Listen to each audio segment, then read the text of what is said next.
A dark moment in Nigeria's history.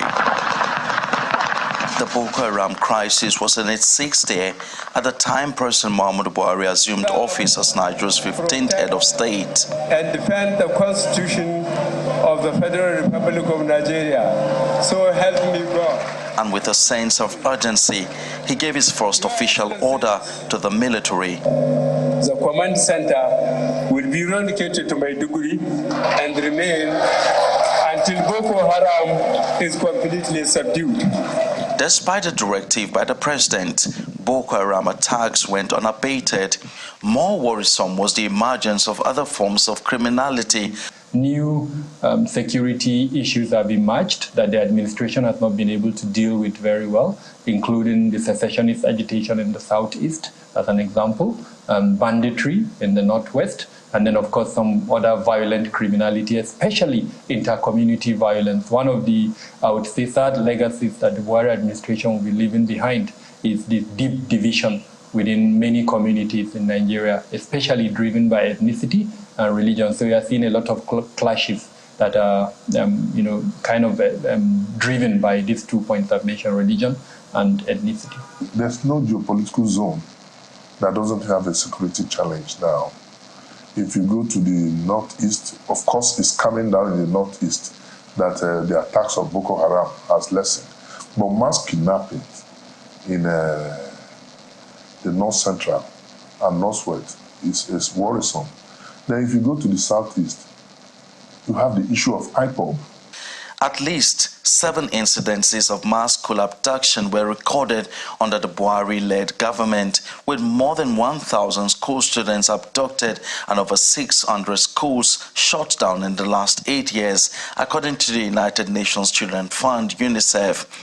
Leah Sharibu was abducted from the government girls' secondary school in Dapchi, Yobe State, is still in captivity 5 years after, while over 100 Chibok schoolgirls abducted in 2014 are still in captivity, contrary to President Buhari's promise to get all of the girls released during his tenure. The Federal Capital Territory was not spared from attacks, with terrorists masterminding a jailbreak at the Kuje Medium Correctional Center to free their members, while an attack was launched on a train heading from Abuja to Kaduna. The governments of the United States and the United Kingdom issued threat alerts to their citizens on several occasions, especially concerning the nation's capital. Consequently, the president summoned several emergency Security Council meetings, giving marching orders to the security chiefs to step up their game. I think what gave rise to all this is multifaceted. You have the issue of funding, you have the issue of handling, you have the issue of corruption, because you cannot rule out the issue of corruption in the process of purchase of arms and all these things. Nevertheless, some successes have been recorded, particularly in the fight against insurgency, which has seen over 100,000 Boko Haram fighters and their families surrendered to the military, while thousands of others were neutralized. Say no to Shekau. The Buhari administration also increased budgetary allocation to security and defense from over 900 billion naira in 2015 to 2.3 trillion naira in 2022.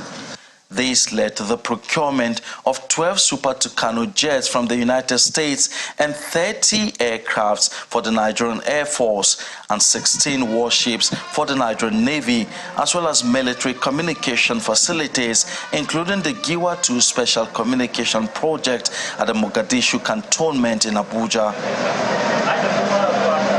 Experts also have some recommendations for the next administration. I believe that we cannot, the current template that we have for security with all its challenges cannot give us what we want. So there is a need for security sector reform.